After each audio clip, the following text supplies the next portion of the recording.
Sveiki gerbiami televizijos žiūrovai, mes ir vėl susitinkame laidoje Turi būti kitaip. Ir mūsų laidoje svečiuojasi nepriklausomos Lietuvos pirmoji premjerė, profesorė, Lietuvos liaudės partijos pirmininkė Kazimiera Prunskienė. Sveiki, profesorė. Labadiena. Štai visai nesenai mūsų šalį lankė oficiali Baškirijos Respublikos delegacija. Kągi veikia šį vyriausybės delegacija ir kieno kvietimu bei iniciatyva? Pakviesti teko man, kadangi mano iniciatyva buvo organizuota kelionė kartu su Arvi grupė maždaug prieš metus, kur mes pradėjom vieną kitą projektą. Tačiau buvo akivaizdu, kad tam krašte yra ką veikti.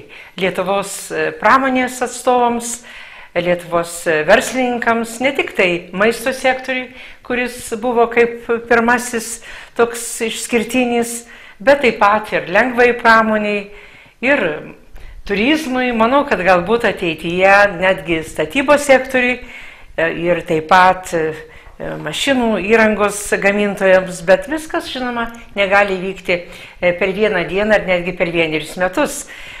Šis jų atvykimas buvo kaip tąsa, kaip tęstinumas to, ką mes pradėjome maždaug prieš metus, siauresniam rate, išplėtojant į keletą sektorių. Apsisprendėm, jog pirmiausia dirbsime maisto sektoriaus, lengvosios pramonės ir turizmo srityje, išsiaiškinant, kokie yra vienos ir kitos pusės interesai, išsiaiškinant galimybės Lietuvos verslininkams eksportuoti savo produkciją, taip pat galbūt pirkti vieną kitą žaliavos rūšį ir taip pat daryti bendrus investicinius projektus, tiek gaminant bendrom pajėgom produkciją tam tolimam regionui, Rusijos federacijos rytams, taip pat pietryčiams ir kartu plėtojant rinką tiems gaminiams, kurie būtų eksportuojami į tą šalis, ne vien tik tai vienos Respublikos Baškirijos mastu, bet ir iš jos aplinkui esančiose regionuose, turint minty jos gerą, palankę geografinę padėtį, kai šalia yra tokie regionai kaip Tatarstanas, Orenburgas, taip pat Uralo kraštas, na ir dar toliau, žinoma, į rytus. Prieš trumpą pasisakymą norėčiau pristatyti mūsų delegaciją. Postoglarovas, Baškirijos pramonės ir prekybos rūmų prezidentas, Vladimiras Karepanovas, pramonės ir nacionalinės politikos ministras, ponas Freimas, vadovas tarptautinių ir tarpregioninių ryšių Baškirijos prezidento administracija. Pasiuntiniai, viceprezidento pramonės ir prekybos rūmų ponia Nikolskaja, pavaduotojo tarybos pirmininko Baškirijos Respublikos verslui ir turizmui. Mūsų santykiai tarp Baškirijos Respublikos ir Lietuvos, žinoma, jie niekada nebuvo nutrūkę. Mūsų įmonės aktyviai bendradarbiauja su Lietuvos įmonėmis. Produkcijos apyvarta buvo maksimali prieš krizę 2007 metais, kuri siekė $150 milijonų. Žinoma, tai eksportas Respublikos Tatarstan, surištos su mūsų ekonomikos struktūromis. Esmėje tai kuro energetiniai kompleksai, naftos produktų tiekimas, naftos chemijos produktai bei juodosios metalurgijos produktai. Krizės metu mūsų produktų apyvarta truputį sumažėjo, bet dabar vyksta atsigavimas. Žinoma, dabar potencialas daug didesnis ir mes tikime, kad šis susitikimas ir tolimesnis mūsų bendradarbiavimas grąžins pozicijas į pradinį lygį ir, žinoma, ženkliai viršis. Reikia pasakyti, kad bendradarbiavimas tarp Lietuvos ir Baškirijos pradėjo įgauti naujo formą. Galima sakyti, kad tai naujas etapas su vizito gerbiamos Kazimieros Prunskienės pereitais metais gegužės mėnesį. Ir čia prasidėjo konkretūs projektai. Esminiai tai žemės ūkio produktų perdirbimo, maisto produkto perdirbimo. 2 projektai dabar yra realizacijos procese. Tai grupė Arvi, jie žinoma įvairioje įgyvendinimo stadijoje ir aš iš karto galiu pasakyti, kad projektai nėra labai paprasti įgyvendinimui. Tai mineralinių trąšų gamykla ir gyvulininkystės atliekų perdirbimo gamykla. Bet antroji įmonė labai įdomi mums, todėl kad tai yra problema ir Rusijos federacijai, ir Baškirijai.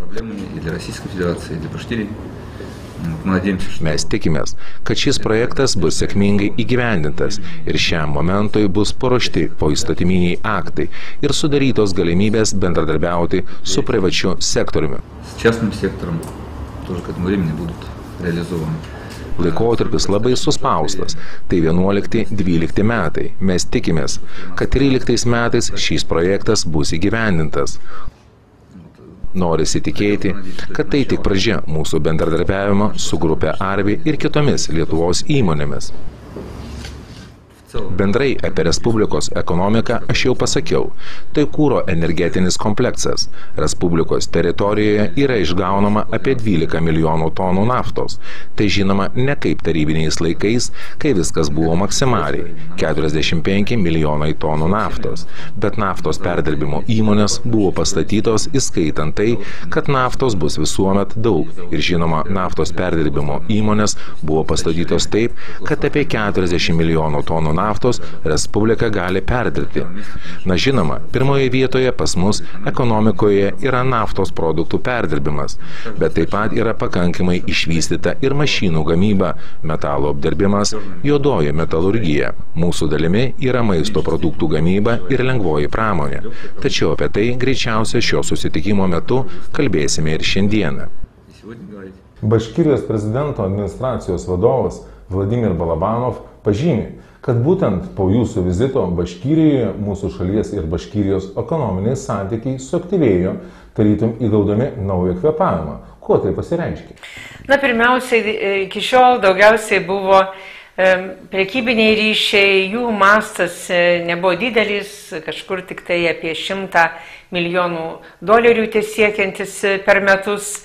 Na, visai menkai te buvo dirbama investicinių projektų srityje, kai Lietuva dabar yra pasiekusi pakankamai aukštą lygį kai kuriuose sektoriuose technologinė prasme.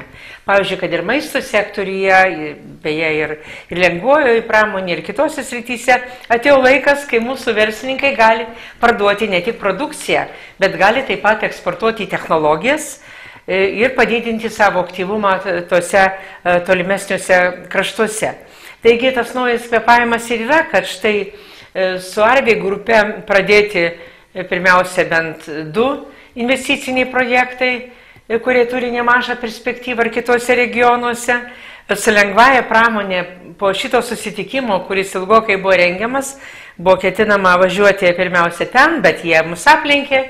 Vadinasi, mūsų verslininkai važiuos jau aiškiau žinodami, ko jie gali tikėtis ir jau apsisprendę dirbti vienoje ir kitoje srityje, galbūt bus laiko dar pakalbėsim apie tai. Tai štai tas naujas kvėpavimas reiškia, kad susiformavo visą eilę sričių, sektorių, kuriuose jau yra pakankamas konkretumas, kai abi pusės žino, ką jos bendrai galėtų turėti ir kokią naudą iš to galėtų gauti. Tai yra dar kartą maisto pramonė, maisto sektorius apskritai, agropramoninis, kaip jie vadina, kompleksas, lengvoji pramonė ir beje turizmas. Iš to krašto netiek daug atvažiuoja turistų pas mus. Man pavyko įtikinti, kad galima plėtoti tą turizmą ne tik tai tokį, reiškia, spontanišką ir pavienį, kada asmenys arba šeimos važiuoja į naujus kraštus arba atranda vėl senus pažįstamus, bet taip pat ir socialinį turizmą, kada pati vyriausybė, o ta Respublika Rusijos federacijoje yra viena iš turtingesnių, skiria socialinius kelialapius pažintiniams tokiems maršrutams, kelioniai į ES vieną ar kitą šalį ir kartu mes čia svarstom ir galimybę tokį turizmą sieti su geresniu, ypatingai kaimo turizmo, kur mažiau turistų užklysta apkrovimu ir taip pat derinti mokomąjį patirties mainų turizmą, seminarus su pažintiniu kultūriniu. Bendrauti su Lietuvos Respublika kol kas esminė tema, aš jau šiandieną ryte pasakojau, tai agropramoniniai kompleksai ir maisto produktų pramonė.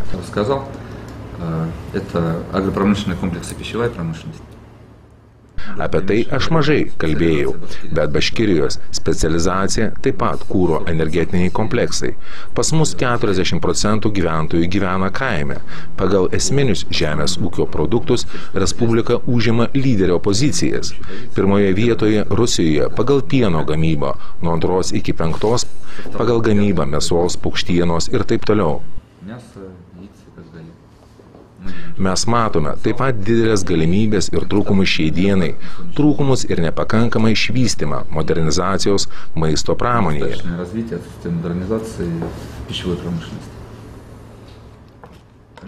Lietuva šiuo garsėja ir mes tikimės, kad šią kryptimį mūsų bendradarbiavimas plėtosis. Antroji kryptis – tai lengvoji pramonė. Iškart pasakysiu, kad tai nėra mūsų Respublikos specializacija, bet įmonės šiai dienai dirba įvairiuose Respublikos miestuose. Daugiausiai jos priklauso privatiems investitoriams. Čia žinoma, daugiau norėtųsi pasižiūrėti į Lietuvos patirtį. Aš suprantu, kad tai yra Lietuvos Respublikos specializacija, tačiau kažkaip noriu pasikeisti nuomonėmis, na ir žinoma, turizmo plėtojimas.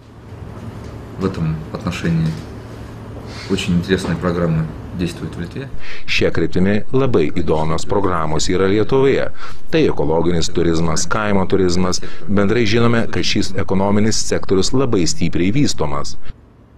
Žinoma, sutinkamai su Baškirijos geografinė padėtimi sunku bus pakartoti šią patirtį, bet mes turime kitus pranašumus.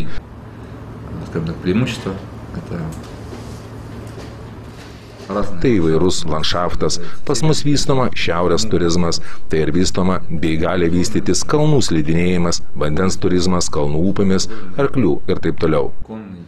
Tai viena iš programų, kurie šiuo metu įgyvendinamos pas mus ir mes tikimės, kad pirmosios grupės jau galės aplankyti, jei ne šiais, tai kitais metais būtinai.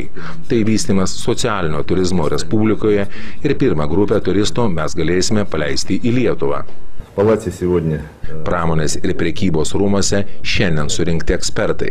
Mes norėjome ir norime apie visą tai, ką mes susitarsime, išskirti į atskiras kryptis, tam, kad visokiojopai padėti Lietuvos verslui, todėl kad mūsų norai ir jūsų galimybės, o ir atvirkščiai, jūsų galimybės ir mūsų norai, jie susikerta ir iš šito gali gautis geras dalykas.